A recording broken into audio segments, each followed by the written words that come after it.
Welcome to Rock, Paper, Hand Grenades. I am Representative Gary Harper, and this is Josh. You went so long without forgetting. Josh, right? Yeah, that's Josh. right. Yeah. That's right. I knew it. See, I'm You think still you're good. important today? You got a badge on I today? got a badge. I'm wicked important. Yeah, wicked important. Wicked important. Nice. Yeah. How you doing today? I don't know. Long day. Long days. So anyway, our guest today is Adam Olson from way up north and Ware, and way down under. Way down south. Way down The deep south. the deep south. Yeah. Oh yeah, things are just crazy at the State House because every person that's questioned, they say, okay, Bob Jones, you're recognized. Bob doesn't know what to do, so they fiddle around for a while, and they get on their computer and they unmute themselves, and then they start talking, and they only get 2 minutes, and so it's just taking forever. We were there all day Friday, Monday night. I was there till 6 o'clock, from 9 o'clock to 6 o'clock at night. Today we got out of there around 4:30. Anybody have the cat filter on? No. What was that? I don't even know what that is. So a lawyer logged into his remote session with the judge and Is this in the New Hampshire House? No, and the opposing counsel and whatnot, and they were going to have a legal session, all remote on Zoom, but the lawyer, his daughter, had apparently used the computer right before him. Yes. And turned on the kitty cat filter. Yeah. So you had the judge and the lawyers, and then this particular lawyer, his face was a cat. And the judge is like, yeah, I think you have a filter on. And he says, I know, Your Honor. I can assure you I'm really here. I'm not a cat. But I have no idea how to fix it. No, I mean, so I was just wondering if anybody, on the Criminal Justice Committee was a cat today. No. But we did discuss them and dogs. Oh. That was the big brouhaha at the end of the day. What, having cats in the committee? No, there was a legislation to, right now, it's a misdemeanor if you steal somebody's dog. They want to up it to a felony. Well, I have a lot of problems with that because right now, the testimony we heard was completely inadequate. We don't really have numbers. I asked, well, are people being prosecuted now? Right. And they said no. I says, well, if you're not going to prosecute him for a misdemeanor, what that doesn't make any sense. I mean, well, I guess that's what you need. You need numbers. If we're going to put a law in place, right, and supposedly have an enforceable measure of that law, the question is, how many of these dog napping, cat napping crimes are taking place in this state? Right. Is it really enough to warrant all of this time to put another law in the books that's not going to be enforced? That's not that bothers me. What bothers me is I really am apprehensive about adding more felonies. Oh, I absolutely agree. It's another felony. Right. So you just took... You got husband and wife, some custody battle over a cat. Right. And all of a sudden there's a felony involved with a marital issue. So this is I don't know if they can see it on the camera, but anyway, this is a 38 special casing that I have because I was shooting the other day, right? So that 38 special casing, empty, expense, and totally harmless. I mean, you could put little rings in your forehead with it. That's about it. Is a year in jail. It's a felony in Massachusetts. To have that on you? To have this on me is a felony. Yeah. And in other words, I go shooting up here, and I leave a couple empty pieces of brass in the back seat of my car that I don't see. That's a felony in the state of Massachusetts. I get caught with that, and I am prosecuted. I lose my right to bear arms because I left a 38 special piece of brass in the back seat. And I don't want New Hampshire turned into to Massachusetts, and every time somebody passes gas in the wrong spot, they now lose their right to bear arms. That's assault. That's assault with a dead weapon, but I don't know about deadly. But anyway, so I ended up aggravating my chairman who wanted to pass this today. Did you have some nice PETA representatives No, actually, testifying? no. I would think they're going to. No. See, my problem with it would be that, right? But I would also extend that, and I'm a dog lover. I'm a cat lover. I love animals, right? I'm also not against hunting either, right? There's reason, but I am a dog lover. I've got dogs, but raising it to a felony is one step closer to humanizing these pets, right? To humanizing and giving them human rights, right? And you go down that line, and eventually, the dog has rights, right? And then, we can't neuter this dog, and we can't spay this dog without their permission, without their consent. First they have because they can't give their consent. They have to decide what gender they are first. Oh yeah, but exactly. But that's where it goes. That's exactly where PETA wants this to go. That's why I asked if there was a PETA representative, because the more rights you give to animals, that just makes them very happy. Right. I mean, I think just the issue you raised with the husband and wife splitting up with a pet or pets in the household, it's going to create mayhem if you went ahead with a legislation like that. Yep.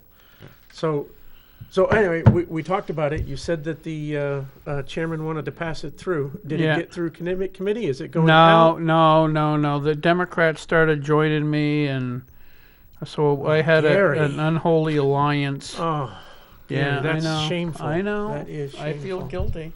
But yeah, no,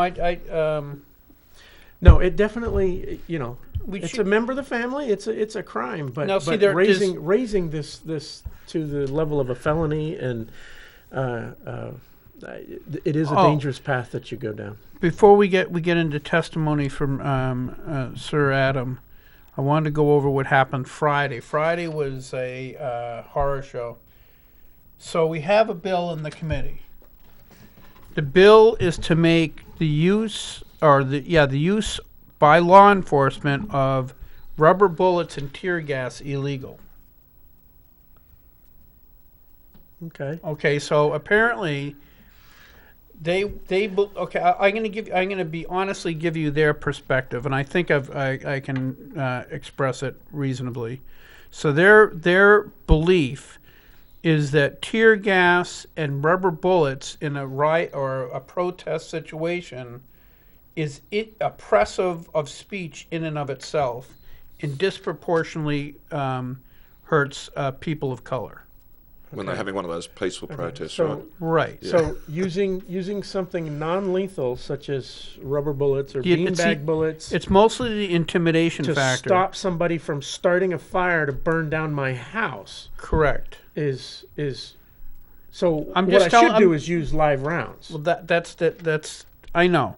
I'm just trying to present. I mean, that's the alternative, right? I'm just trying to sincerely present their argument. That's what their argument is that it disproportionately affects black people.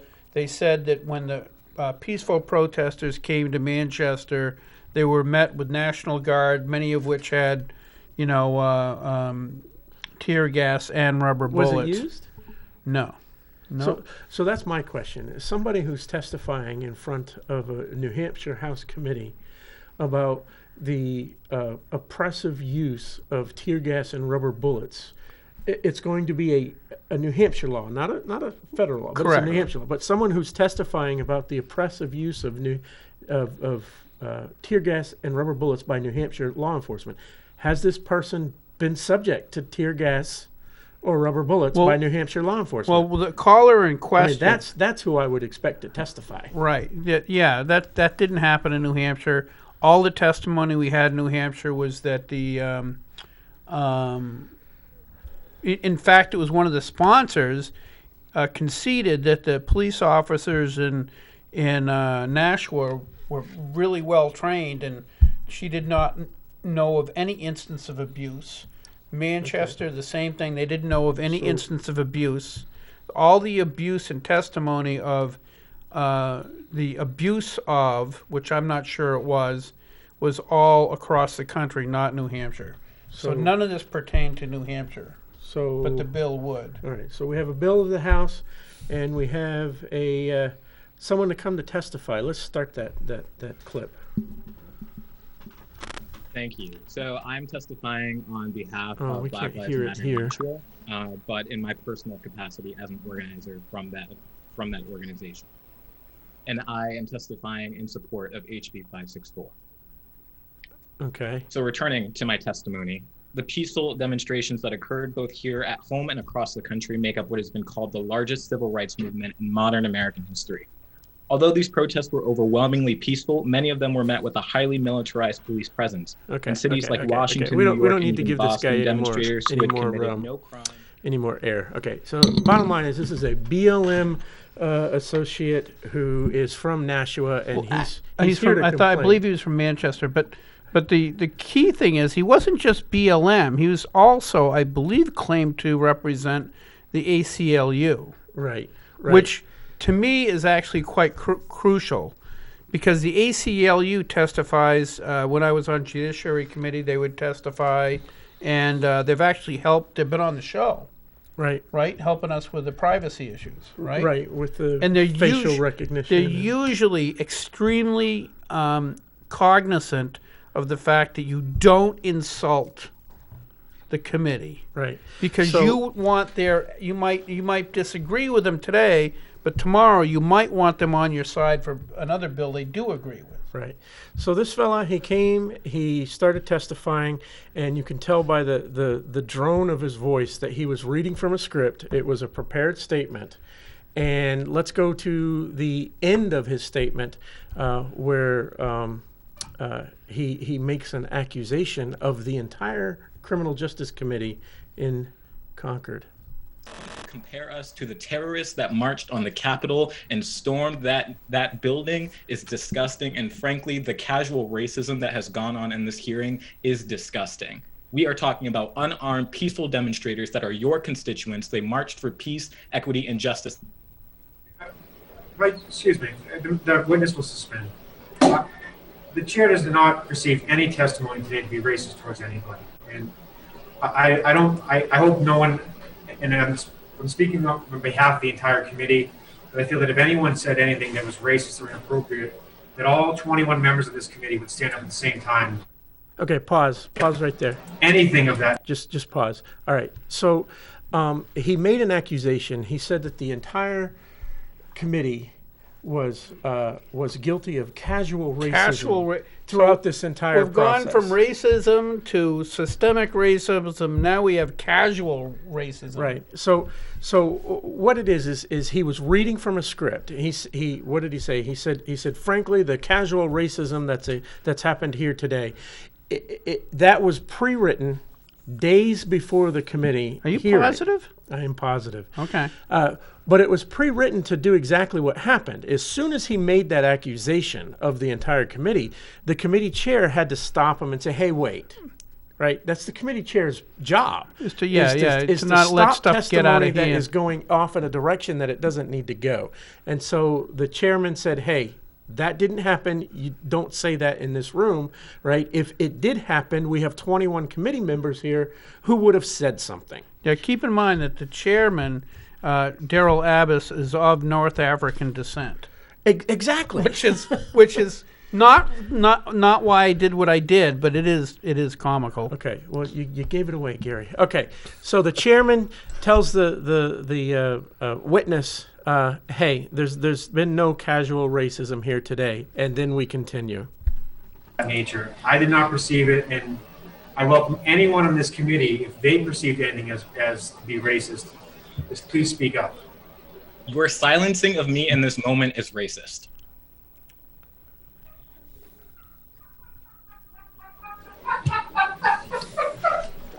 I understand what you're saying, okay, but you're saying that other witnesses were, so I would just point that out.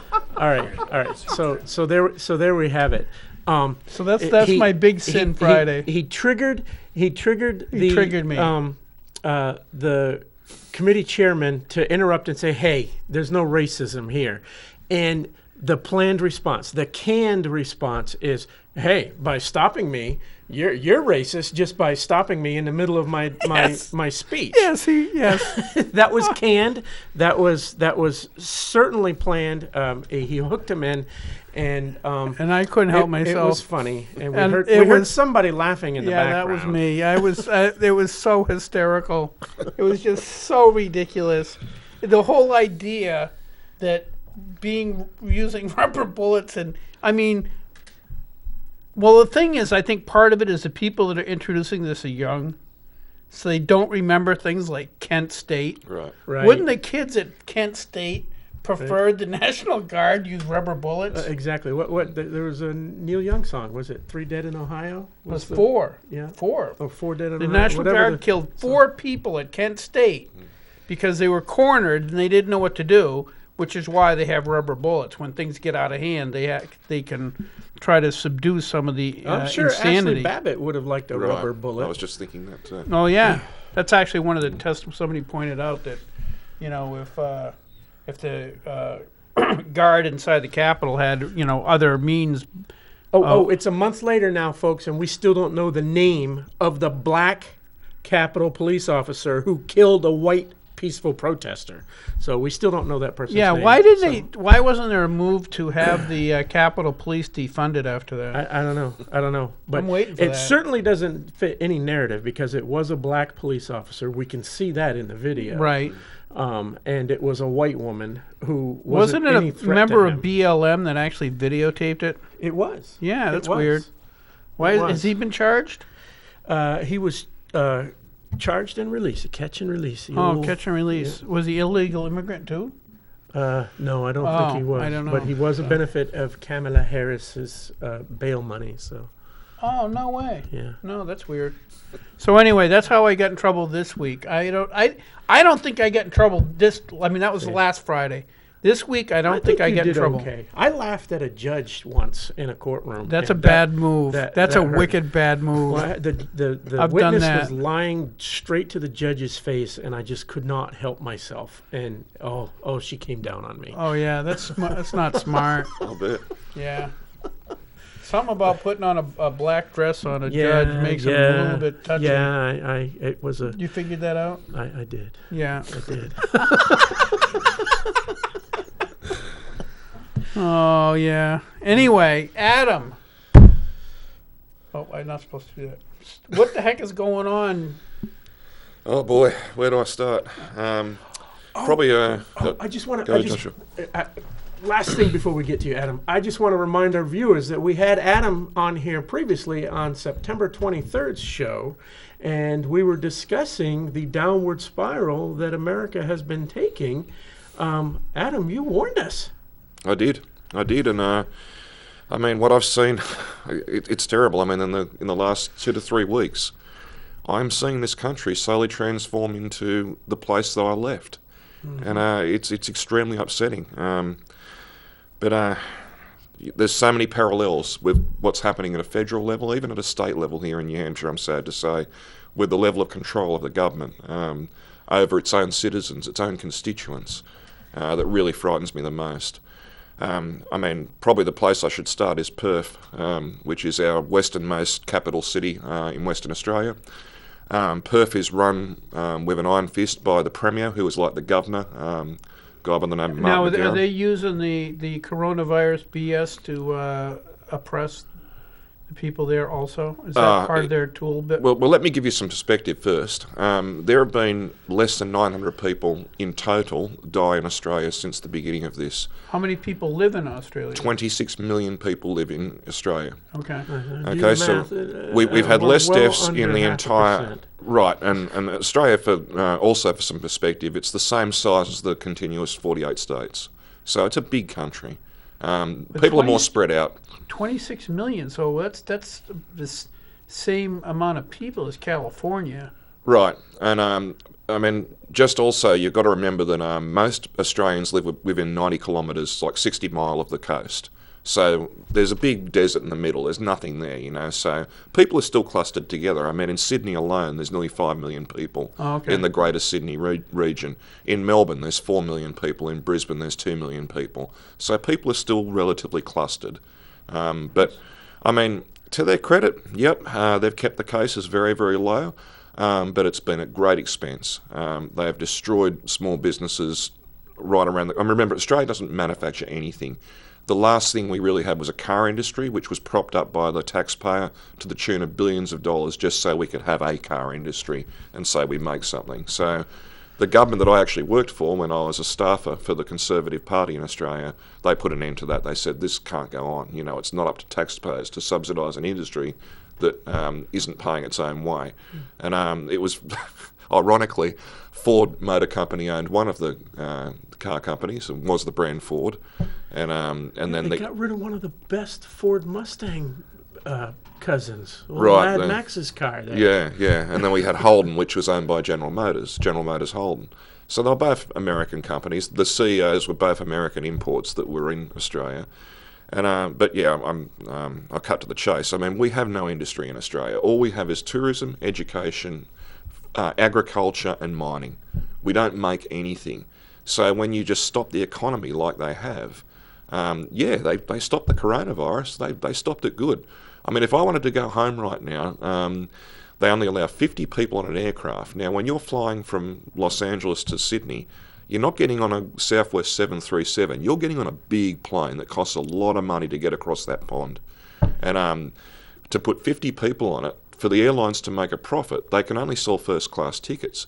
So we have 40,000 Australians right now stranded around the world, and not people like me that don't want to go home, people that are like permanent residents that have lost their job because of coronavirus, can't pay the rent, can't pay health insurance, and they're effectively stateless. Our own government has made us stateless. And it's taking months to get people home because of these massive queues to get 50 people at a time on a plane to get home.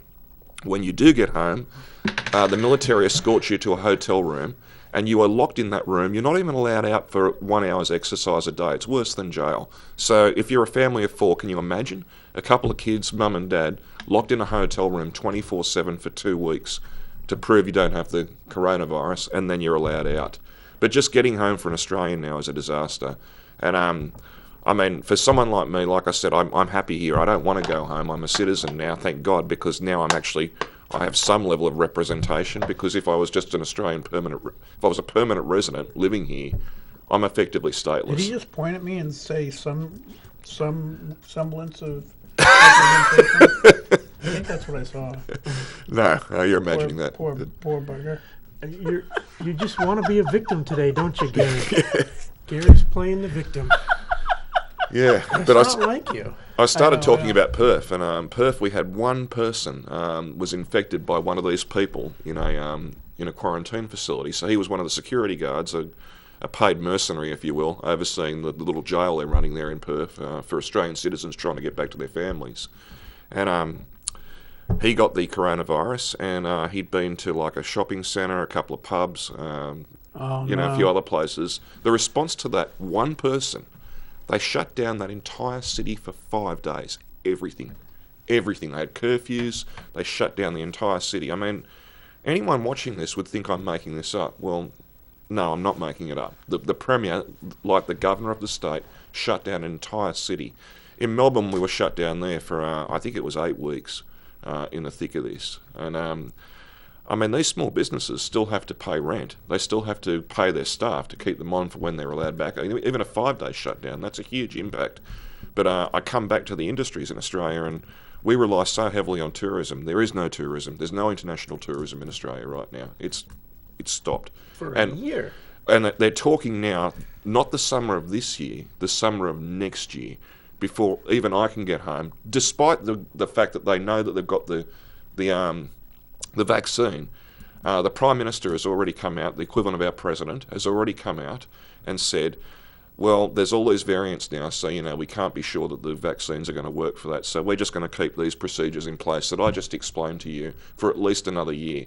Now, for someone, the mental health impact this is having on expats, I've got 2 parents in their late 70s, they're both cancer survivors, My mum had a mastectomy, Dad had bowel cancer.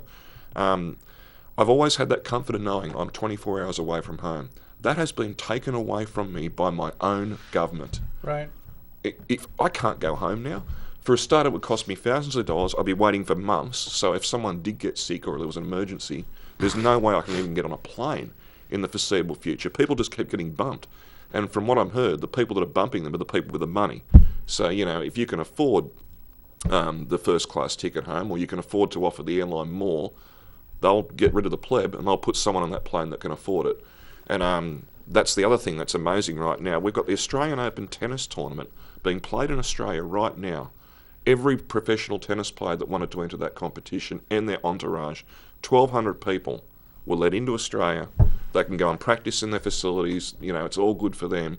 There are a few of them quarantined because a couple of the people on those planes tested positive. But they're having a tennis tournament.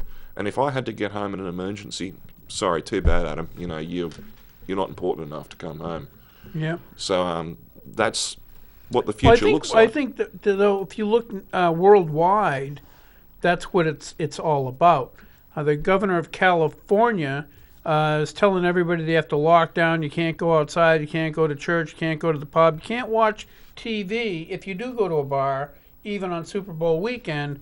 But he's sitting there with dozens of his best friends with no mask on, partying it up. Right. So they obviously aren't really afraid of the virus. No, they're not at all. But they want us to be so they can control.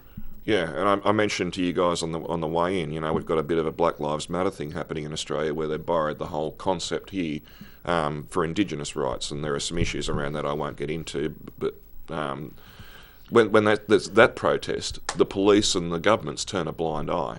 Over the last few months, we've had multiple protests where people have come out and protested against the lockdowns, and they've been cuffed and arrested and taken off to the big house, right there on the spot. Protesting is literally illegal against the lockdown in Victoria, which is the second most populous state in Australia. That's the same thing they were doing in the United States. Every time somebody had a protest in Concord, they'd call it a super spreader event, and it'd be all over the news. But a Black Lives Matter protest was totally okay. Yeah, but I mean, like you had the Trump rally here, or several thereof. No one could stop it. You had the right to go to that. It wasn't a protest, but none of that, no sort of gathering like that would be allowed to protest the lockdown. But there's so many double standards, and that's, I guess, the similarity with America. And what I'm seeing, unfortunately, over the last few months, I'm seeing these double standards creep in here that have been in Australia forever. And it's a scary scenario. Yeah, it's horrible. Yeah. I mean, the government works by the consent of the governed, and the government is losing that consent daily. Right. It's getting insane. I mean, the fact that they need, I think 20,000 troops around the Capitol building to protect it. Right. Is an indicator that and a brand new fence. Yeah, a government that doesn't believe in fences now just put up fences. Yeah, what we really need is for the rank and file law enforcement officers and military personnel that are brought in to enforce these unconstitutional laws to start thinking really hard about that oath that they took when they first entered service. Right. Because if you know that it is an unconstitutional order that you've been given, i.e., you arrest lockdown protesters, but you let BLM protesters burn churches down. If you know there's a discrepancy there and you're being asked to arrest one and not the other, you need to take your oath into consideration. It's time to start arresting all protesters that cause trouble, and it's time to start allowing all peaceful protesters, truly peaceful protesters, not the peaceful protesters that throw Molotov cocktails, the peaceful protesters that don't do anything aggressive at all, need to be left alone. Yep. But Right. it's and that's what it's coming down to in Australia too. Is if if the military and the law enforcement weren't falling in line, then this wouldn't be an issue. Right, well, the issue is, you yeah. know, so. Those protests, like I said, they turned a blind eye. I mean, this was on our National Day, Australia Day. It's supposed to be a day we get together and celebrate everything that's good and diverse and kind of cool about Australia, because there is a lot of things to love about Australia. I love my home. It'll always have a special place in my heart, but this is my home now. And I mean, honestly, guys, the timing that I became an American citizen on September 19th, 2018, it was one of the proudest days of my life, and I feel like in 18 months, it's all just fallen apart. Yeah. And it's so depressing. It's I just can't believe this is happening at the time when I chose to bring my family here. Where else would you go? I mean, what well, place on the planet is left? This is the last stand. It really is. And you know, the other point, Joshua, that you raised there about the double standards. Can you imagine how people like me felt? And there's millions of us that came here the right way when these executive orders were being signed in week one, giving criminal illegal aliens a pathway to citizenship that A, cost me thousands of dollars, B, enormous stress and anxiety, 6 years of my life from the first day of application to actually becoming an American citizen. Just the drama you go through. I mean, there's nothing the American government didn't know about me when I came here. And they wanted to know, and this is fair enough, by the way, I've got no issue with any of this. They wanted to know that I could buy a house, that I could support my family, that I had ample savings in the bank so I could survive while I looked for a job. They made it very clear to me that there will be no welfare for you. You know, when you're a permanent resident, you're going to have to look after yourself. And no problem with any of that. But I was put through the ringer to get here. I actually waited so long. It was 2.5 years from when I'd applied. We'd already sold our business, our house. I was still waiting for my green card to come through, and we'd already set a date that we had to move over here. So I ended up coming over on a tourism visa.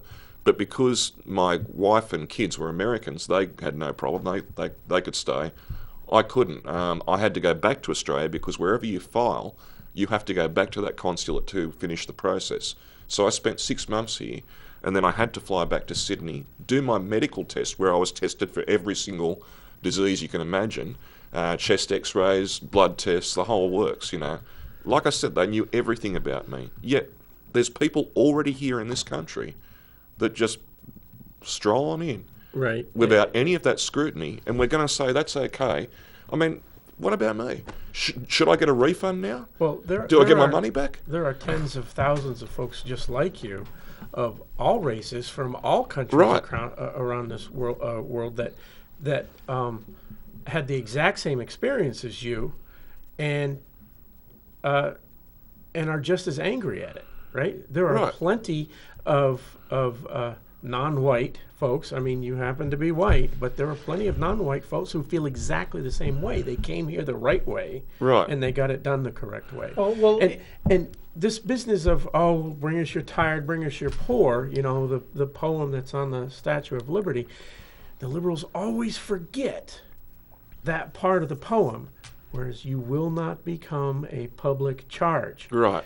You can come here as long as you make your own way. We don't want you on the public dole. That's what the public charge means, right? And so that's one of the things that you said, that they told you outright. And I'm glad you brought up the Statue of Liberty. You will not become a public charge. Right. But that's exactly what we're doing, is we're just letting them come in by the thousands on the southern border and start getting driver's licenses and scholarships and free medical care, etc. And, you know, you raise the Statue of Liberty. I mean, right alongside Liberty Island is Ellis Island. And any American that hasn't been to Ellis Island wants to go there and take a look, because it's brutal. You know, what happened to people coming through, migrating to the United States back in the day. You know, it was a tough process. And, you know, having been through it in modern times, I saw a lot of similarities there. But we just want things to be fair. You know, as a legal migrant that came to this country the right way. And then there's my wife's rights and my kids' rights. They were all American citizens from day one. So my wife was born and raised in Newport, New Hampshire.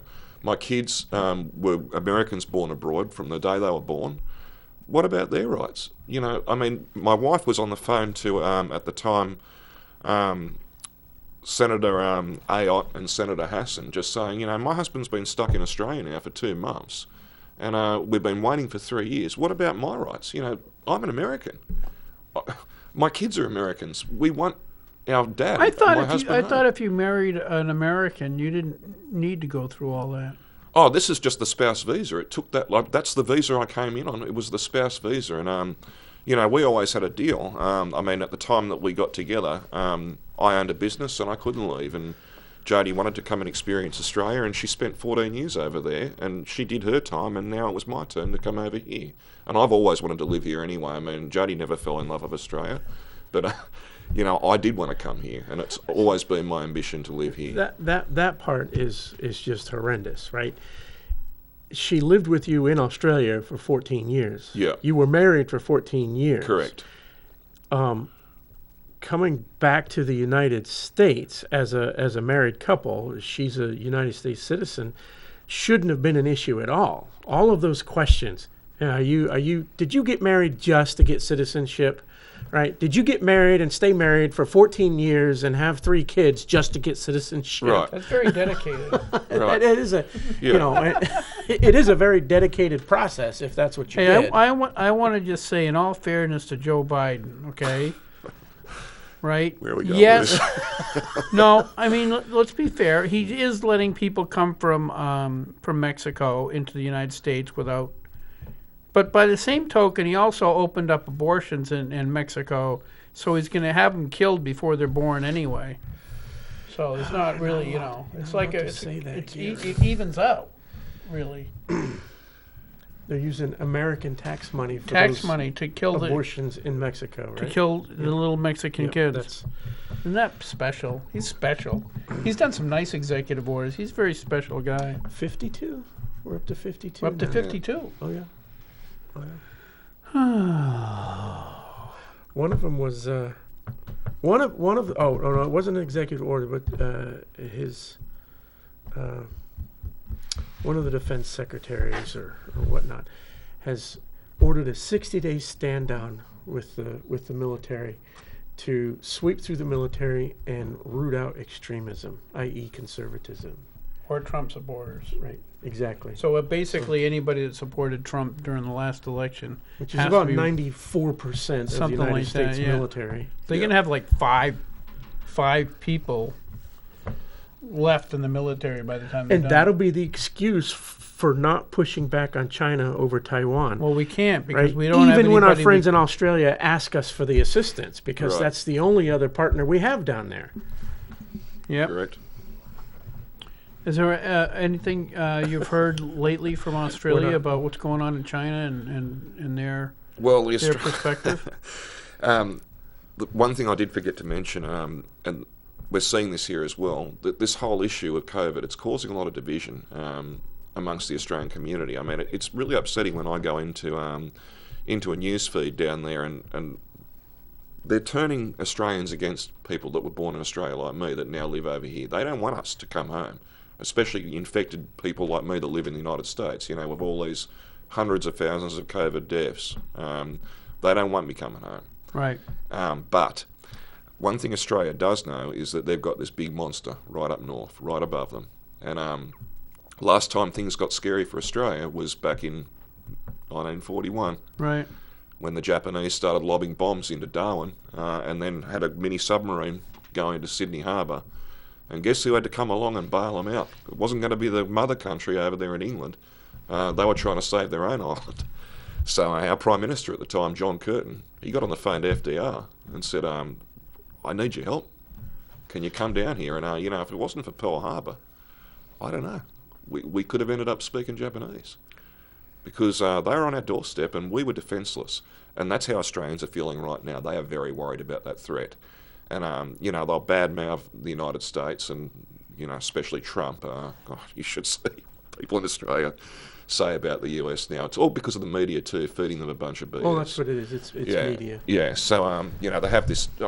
I've got friends and relatives back home that think that I live in this place where it's completely lawless, and there's people running around the streets with assault weapons, killing one another, because that's how the media in Australia portrayed the United States. Even though I live in New Hampshire, which is one of the safest places. Second safest. Yeah, and mind you, because of the very easy gun laws that we have here, where ease of access to weapons actually prevents crime, and I've tried to explain that no one's going to come into my neighbourhood because they know that 9 out of 10 homes are pack and eat. Nobody's going to go in there. It's not safe up there. Well, I'm saying that no would-be burglar is going to come in there. I beg your pardon, is what I meant. And that's a proven fact. I always go back to the city of Kennesaw, Georgia, back in the late 80s, had a very high burglary rate. Right? They had a very big crime rate. People breaking into houses left and right. Right. So the city council, they passed an ordinance. And the ordinance was that the head of household for every residential resident within city limits must own a firearm and the ammunition that goes with it. Love it. For the next 5 or 6 years, there wasn't a single break-in in the city of Kennesaw, Georgia. Imagine that. It's because the criminals knew that they were outgunned. Yeah. So... they made a big deal of it. They had this little old lady, who lived by herself. They followed her into a gun shop, and she picked a gun out. But the crime rate went straight down. Right. And ironically, the last place I lived in Australia, the crime rate was substantially higher than any part of New Hampshire. It was bad. It was really bad. And I was broken into a year and a half before I left and came here. And I slept through the whole thing, but had I woken up, I didn't have the right to defend myself. When they took our guns away, the government took out full-page ads, literally saying owning a weapon for self-defense is no longer your right. Well, we'll see that soon, but here it won't be followed by a mass turn-in. It's going to be followed by something a little more disgusting. Yeah, I think that example is like really crystal clear as to the ramifications of laws like that, because somebody like you had a business, so you have a business in Australia, you have a house, maybe you have a car, I don't know what else you had, so you got all this things that you've worked for. If you get arrested with a firearm, you're going to lose everything. Right? Because you're going to be in jail, your business is going to go under, you probably lose your house, your car, everything else. Okay, so for a law-abiding citizen, when they pass a law, it has a direct and real impact. Because that law-abiding citizen could lose his wife, his family, his business, everything. So he's worked 20, 30, 40 years for his security. He could lose everything because he fails to follow this law. Whereas the kid that is the criminal, maybe they're on drugs, whatever it is, they get caught, they're just going to get probation anyway. Right. So the only person that is truly affected by gun laws is the law-abiding citizen, who you didn't have to worry about to begin with. I had a friend in New York. I was talking to him about it once a long time ago. He said, it's like this. Some guy comes into New York City, with his wife and kids, and he has a gun on him. Somebody finds out, he gets arrested. He just lost his wife, his house, his job, everything. Right. Now you take a kid who's got an ounce of coke, right, and a gun to protect it. He gets arrested. There's a year mandatory now, right? So the guy from the suburbs who went in to watch, West Side Story at the theater, he loses everything. Now you take a kid who's selling drugs and he's got a handgun with him to protect his ounce of cocaine. Well, he gets arrested. Yes, he's looking at a year mandatory for the handgun, but he's looking at 20 years for the coke. They plead down to 2, and he's out in 3/4 of a year or so. So the year mandatory meant 0 to the coke dealer and everything to the guy who. So he could have he and his wife killed by some gang member or drug addict or whatever, because he couldn't defend himself. But The person selling drugs made no difference to him. Right. The only people that obey gun laws are the people that were not a threat to society to begin with. Right. I mean, you guys are probably sitting here thinking, well, I guess there's no gun crime in Australia, right? No, there can't be. There's no guns. It's impossible. It's impossible. Well, actually, no, it is. It is possible. And, we have a very big problem, especially in southwestern Sydney, with organised drug gangs. Yeah. And mainly, by the way, people that migrated to Australia. I'm calling a spade. These are gangs based on racial elements. But these guys are armed and they're mainly killing each other, which is, I guess, the best case scenario. But there's been a few stray bullets going to the wrong places, and they're the people that I have a solution. Take out a full-page ad in those cities where those gangs are, and they'll just turn all their guns in. Just let them know it's illegal for them to own those guns. And that was the scariest part, was when this law did come in, we were so compliant. We just followed the rules. And right now, with the whole COVID thing, it's the same deal. They're just all following the rules like sheep. And that's another thing I'm sadly seeing here. We're just following the rules. We're putting up with this. We're coming up to March 16. I remember it clearly. It was the day that our governor, God love him, shut down the whole state, bars and restaurants, because St. Patrick's Day was looming the following day. At the time, 2 weeks to flatten the curve, Mr. Sununu. At the time, I'd lost my job. I'd lost my income, so I was just trying to make ends meet. There was no way I was applying for unemployment, so I was driving for Uber. And it was going great. I was busy as. And then I'll never forget that day. I was right here on Elm Street, and I picked up a guy and I took him to the 101 Grill here to pick up his pink slip. And I said, "How's your day going?" And he said, "Terrible, I just lost my job." And I said, "What happened?" And he said, "You haven't heard? The governor just shut down all the bars and restaurants." Well, the following day I came back here and I sat around for an hour and there were no rides. There was nothing happening. And we're nearly a year down the track. And, the bars and restaurants are open, kind of, sort of, with all these occupancy rules and not the 100% occupancy, but we've still got the 6-foot rule, right? And you've got to have the screens up in the restaurants and all that nonsense. I just can't believe we're nearly a year on from that and we've still got all these restrictions on our liberties, and it's frightening, and we are largely just complying and putting up with it. We shouldn't be putting up with it. What we need to do is keep beating Gary over the head about it and say, "Gary, get the rest of the Republican-controlled Senate and House to get rid of those emergency orders." Well, that's Why haven't you reviewed them? It's going to be tough on Gary because it seems to me that, and unfortunately, anecdotally, I'm seeing it everywhere, most Granite Staters seem pretty happy with Governor Sununu. He got 2/3 he didn't get my vote, but he got 2/3 of the vote. And there's a lot of independents and Democrats that voted. Depends on who's counting. Well, I know. In defense of Gary, because I'm the victim tonight. Yeah. I did have what the heck did I do? Oh yeah, I had basically a motion at our first meeting to try to ask the governor to rescind Executive Order 76. That was the one that was completely unconstitutional because it required people to Vaccine registration? the vaccine registration. Right. Yep. So under New Hampshire statute and under the Constitution, you have a right to privacy. Under statute, you have a right to stay out of any vaccine registry. He suspended the law and then ignored the Constitution for Executive Order 76. And so I had this was, to me, I knew I didn't have the votes to repeal the whole thing, but I thought I might have enough votes just to get that done. Right. And we didn't even get 50%. We needed a 2/3 vote to suspend the rules, and then a simple majority to actually pass it. We didn't even have a simple majority to suspend the rules. So you have,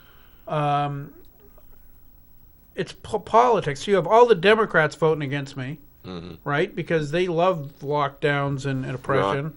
And then you had a bunch of Republicans that, well, I don't want to go on record as voting against Chris Sununu. Right.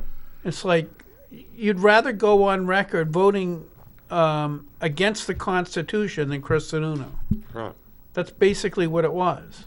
And so there's just not the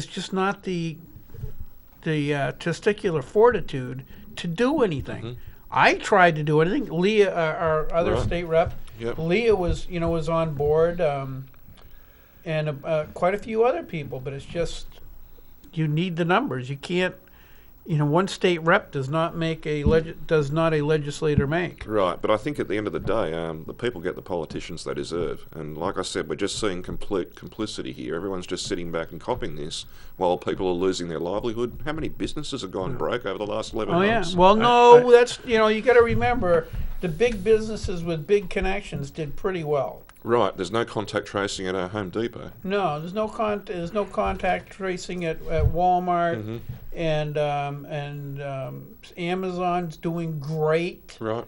So you guys got to think of the big picture and the big money. They're doing fine, so you don't have to worry about them. Yeah. So if you're like losing sleep because people losing their jobs, those guys are all set. So just.